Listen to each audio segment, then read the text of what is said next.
Скажите, пожалуйста, какова ваша оценка доклада главы, какие, может быть, основные тезисы вы для себя пометили? Ну, в целом можно сказать, что, конечно, это было скорее послание парламенту республики, министерствам, чем, конечно, отчет. То есть формулировка тут несколько другая должна была быть. Понятно, что отчитываться за предыдущий период Сергей Анатольевич не может, потому что другой у нас был глава республики Коми. Вот. Но, тем не менее, конечно, задачи, поставленные у него в послании в этом интересные, перспектива определенная есть, но я бы хотел остановиться, так сказать, на нескольких моментах. Ну, в первую очередь, доклад, конечно, был сделан на том, чтобы несколько поднять положительный опыт, положительные какие-то результаты. Но, тем не менее, вот есть моменты, которые вызывают сомнения. Ну, в частности, Сергей Анатольевич отметил, что несколько выросла промышленность Республики Коми за предыдущий период. Но сделал упор как раз на добывающей промышленности, в то время как перерабатывающая, по официальным данным, у нас несколько упала. И это, к сожалению, не нашло своего отражения в докладе.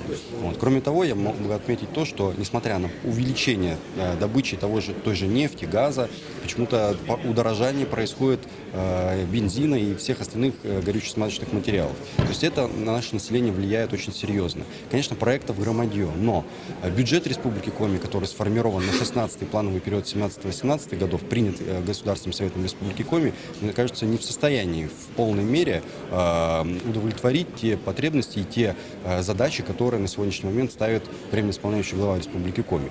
Поэтому здесь, конечно, очень большие сомнения в том, что может быть реализован в полной мере тот план, который он сегодня вот нам представил. Ну и мы последние годы, последние даже десятилетия часто слышим различные планы, которые должны быть реализованы, которые увеличат качество жизни, увеличат население Республики Коми. Но, тем не менее, статистика достаточно удручающая. Планы не реализовываются многие, а население Республики Коми уменьшается из года в год. Даже по официальным данным до 2031 года, по данным статистики официальной, у нас численность населения упадет до 650 тысяч человек в Республике Коми. Это снижение почти на четверть, на 24%. То есть вот это главное. То есть из республики все равно люди уезжают. То есть создание процветающей республики не может быть основано только на том, чтобы реализовать какие-то проекты. Они все должны ставить целью увеличения народа, увеличения качества жизни людей. Спасибо огромное.